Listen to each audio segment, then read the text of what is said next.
Salut à tous, bienvenue à notre tuto. Aujourd'hui, nous allons voir comment configurer deux routeurs Cisco sur paquet Trasa. Alors, pour commencer, nous allons déjà commencer par prendre deux routeurs, les 2911. Nous allons prendre deux routeurs. Ensuite, nous allons nommer ce routeur ici Core 1 et celui-ci Core 2.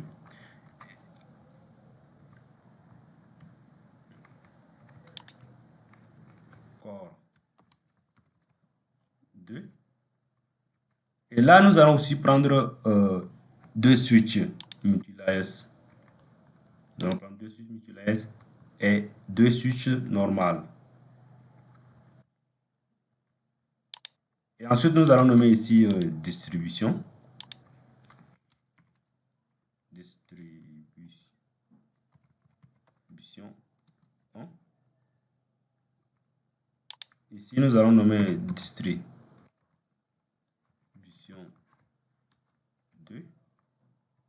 Ici, nous allons nommer access 1.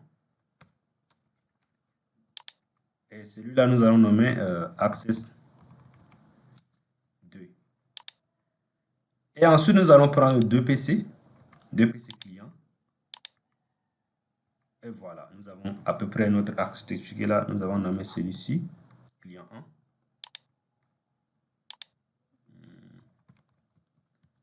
Client 1. Nous allons nommer celui-là aussi client 2. Et nous allons cette fois-ci passer à la connexion entre les équipements.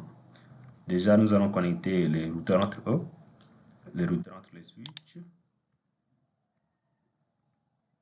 Et là, nous avons à peu près la connexion. Les switches entre eux aussi. Switch access 1, client 1. Switch access 2, client 2. Et là, nous allons passer cette fois-ci à la configuration des adresses IP. Ici, nous allons commencer par la configuration du routeur 1. Nous allons commencer par la configuration. Ici, nous entrons en mode de configuration. Ensuite, nous tapons la commande config terminal et nous allons configurer l'interface giga 00.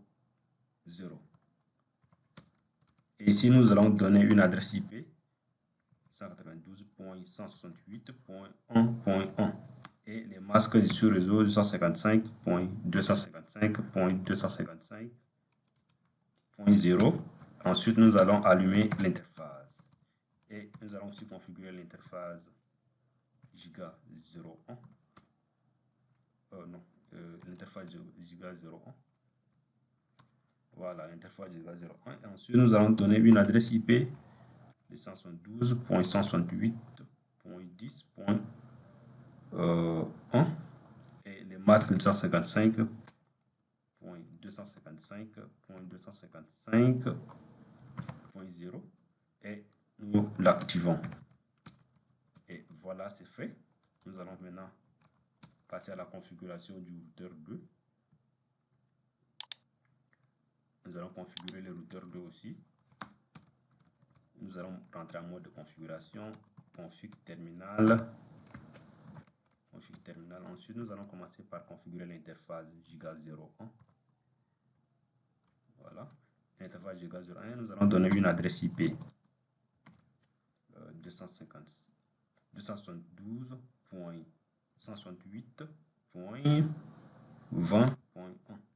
Et ensuite, nous allons donner les masques du sous-réseau 255.255.0 et nous l'activons. Nous allons cette fois-ci configurer l'interface giga 00 et ensuite nous l'activons aussi, adresse IP 272.268.1.2. Ensuite, nous allons donner les masques du sous-réseau aussi. Et voilà. Masque du sous-réseau 0. Et nous allons aussi l'activer. Cette fois-ci, nous allons passer à la configuration du route statique. Nous allons taper la commande IP route Ensuite, nous donnons les routes par défaut, 0, 0, 0. Ensuite, nous allons donner aussi la route vers le routeur Core 1, 268 plutôt. Et nous allons donner l'adresse IP du routeur Core 1. Et nous avons terminé avec la configuration ici.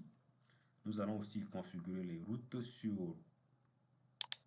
le routeur Core 1. Nous allons montrer en mode configuration. Voilà. Nous allons aussi taper la commande IP route.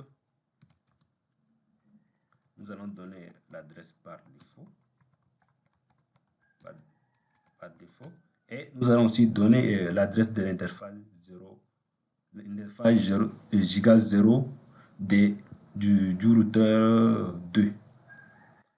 Et nous avons là 192.168.1.2. Et nous avons terminé avec la configuration. Alors, cette fois-ci, nous allons passer à la configuration des adresses IP sur les PC clients. Et nous allons déjà commencer par le client 1. Et nous venons sur Desktop. Ensuite, cliquez sur l'adresse IP. Nous allons donner l'adresse IP 172.168.10.2. Et les masques par défaut, c'est les 172.10.1. Et là, nous avons configuré le client 1. Nous allons configurer aussi le client 2. Ici, nous allons taper l'adresse IP de 172.168.20.2. Et là, au niveau des passerelles par défaut, nous allons aussi donner l'adresse IP du routeur comme les passerelles par défaut. Et nous avons aussi fini la configuration ici.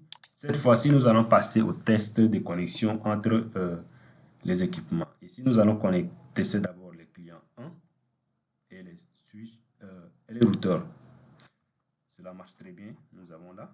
Nous allons aussi tester les clients 2 et le routeur Core 2. Cela aussi marche très bien. Nous allons cette fois-ci tester les clients 1 et le routeur Core 2. Nous allons encore tester. Et nous voyons là que cela marche très bien. Nous allons tester cette fois-ci les clients 2 et les routeurs Core 1.